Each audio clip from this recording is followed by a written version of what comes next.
See, folks, this is how it's done. Today on ABC News, journalist George Stephanopoulos cut off one of Donald Trump's lawyers while he tried to lie about the case against Donald Trump in New York City. So essentially, this lawyer was trying to say that somehow, magically, President Joe Biden was behind the case, that he brought it and he found Donald Trump guilty of the charges. Now, of course, that's nonsense. That's not true. So George Stephanopoulos jumped in and said, hey, whoa, that's not true. I'm not going to let you continue to lie. There is no evidence for this. And this is how it's done. Donald Trump, his lawyers, his surrogates should not be allowed to go on these major news networks and make these incredibly false claims and not be fact-checked. They're lying about some of the most important institutions that we have in the United States. And in this instance, it's the rule of law. And George Stephanopoulos made sure to not let him get away with it. So I'm going to show you that clip. But before I do so, make sure to subscribe down below. It goes such a long way. We're so close to 40,000 subscribers. I really appreciate it. But anyway, here's that clip. Take a look. We contest elections at the ballot box, not in the courts in this country. That is true, but of course we've never had a former president or a presidential candidate facing the kind of charges that the president faced because of his own activities. And of course, the Attorney General in Manhattan has nothing to do with the Department of Justice. Finally, what do you expect from the sentencing process? I vehemently disagree that the district attorney in New York was not politically motivated here, and I vehemently disagree that President Biden and his political allies aren't up to their necks in this prosecution.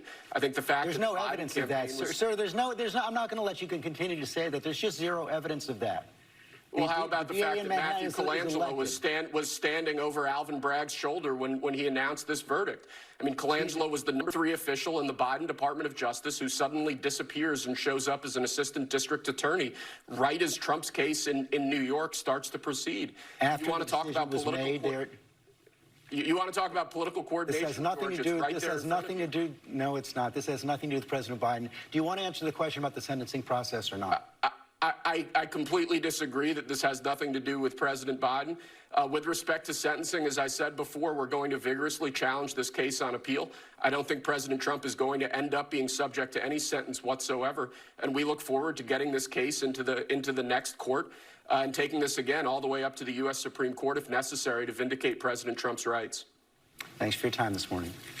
Yeah, exactly. As I said, I love it. That is how Donald Trump and his allies should be treated. They should be getting fact-checked in real time. Because look, we see what happens when Donald Trump lies and there's nobody there to say, hey, that's not true. His cult, his following starts to believe the most insane garbage. This happened in 2020 with the election, and they're trying it again in 2024 with the case against Donald Trump. It's unacceptable. And look, Donald Trump and his buddies go on Fox News and they lie there. They say, oh, Joe Biden brought the case, or that this was a politically motivated trial, or all of this nonsense. And on that network, of course, they don't push back. Fox News never has, never will. But on all these other better networks like ABC, like MSNBC, they should be doing this. And they do for the most part. But every single time one of these guys gets on air and tries to lie about this case, tries to lie about our institutions, the system of justice we have going here, they should face some consequence. This is not Fox News, right? And George Stephanopoulos knows that,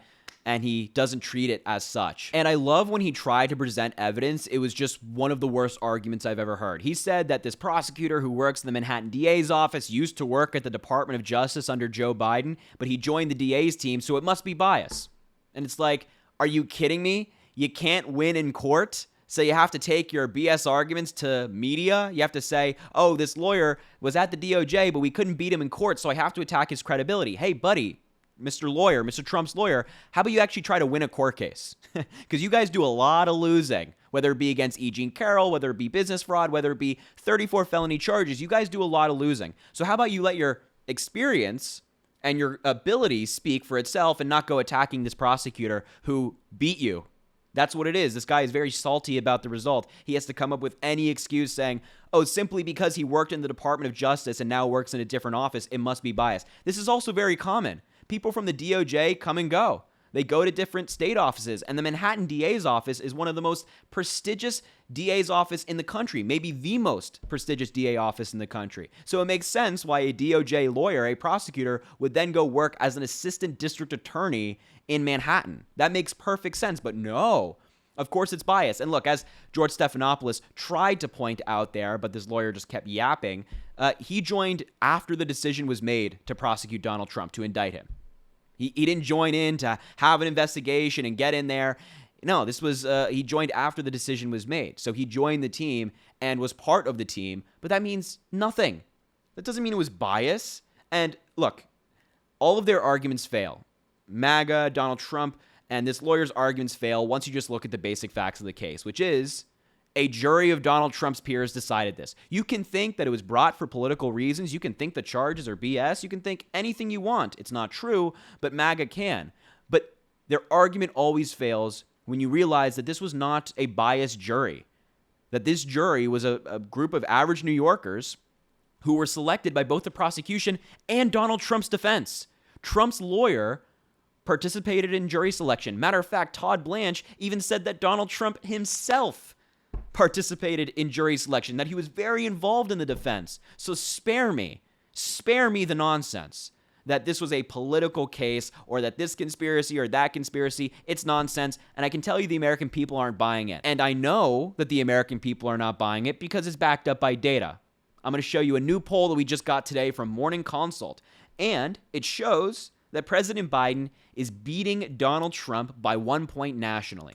This was done on the day after, May 31st, of Donald Trump's conviction. It was 2,200 registered voters, and that's pretty good news. Joe Biden is up a point against Donald Trump. But the significance of this poll is not that Joe Biden is beating Trump, although that is very good. That's the shining point of it. The real significance of this poll, and the reason I'm showing you, is that the last time they did this poll, Morning Consult, it was done on the 28th of May, 2 days before Donald Trump was found guilty. His trial was still going on.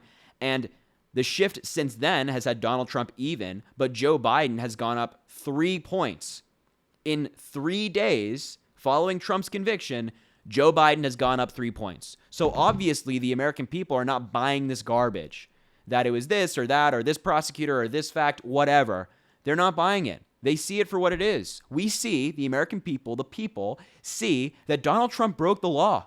And he was held accountable just like anybody else would be in this system. A jury of their peers were convened, and they found them guilty. And even before all of this, there was a grand jury who handed down an indictment. This was not a decision made by Joe Biden or even District Attorney Alvin Bragg. They convened a grand jury, again, another group of average New Yorkers, and they said, you know what? The evidence that you've presented is overwhelming, and we believe that there should be an indictment of Donald Trump. They took it to court. They won. Trump's team lost. Every time they lose, they have to cry wolf. They have to say, oh no, it must be unfair to us. No, you just lost.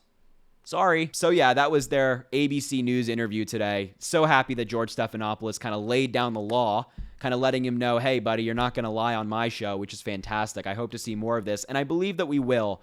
Especially from the credible people in the media, the many, many amazing journalists out there who don't let things like this slide. So anyway, I'll leave the video there. Thank you so much for watching. I really appreciate it. Make sure to subscribe down below. As I mentioned, it goes a really long way. Also comment and let me know what you think about all of this and what you think about this interview. And of course, drop a like on the video, and I appreciate you, and I hope you have an amazing rest of your day.